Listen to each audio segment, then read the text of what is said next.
C'est confirmé. Aujourd'hui même, 8 mars 2026, l'Assemblée des experts a officiellement désigné Mojtaba Khamenei, fils d'Ali Khamenei, comme nouveau guide suprême de l'Iran. Le contexte de la succession. Ali Khamenei a été tué le premier jour de l'offensive israélo-américaine baptisée Opération Rising Lion, lancée le 28 février. Depuis cette date, un triumvirat assurait l'intérim. Le président Massoud Pezeshkian, le chef du pouvoir judiciaire Gholam Hossein Mohseni Égei et le dignitaire religieux Ali Reza Arafi. Qui est Mojtaba Khamenei?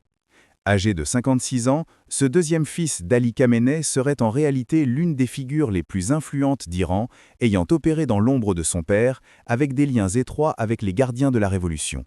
Sanctionné par Washington depuis 2019, il est présenté par les câbles diplomatiques américains publiés par Wikileaks comme « le pouvoir derrière les toges ».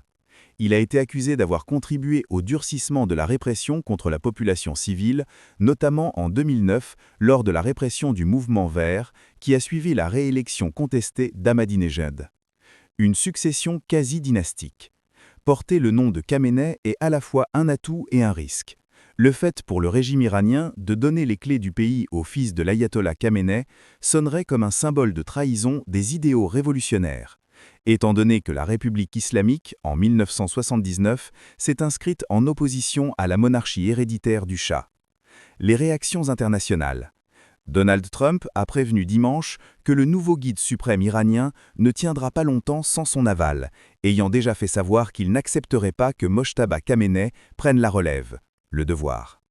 Le ministre israélien de la Défense a déclaré que tout dirigeant choisi par le régime pour poursuivre ses objectifs sera une cible certaine d'assassinat, quel que soit son nom ou l'endroit où il se cache.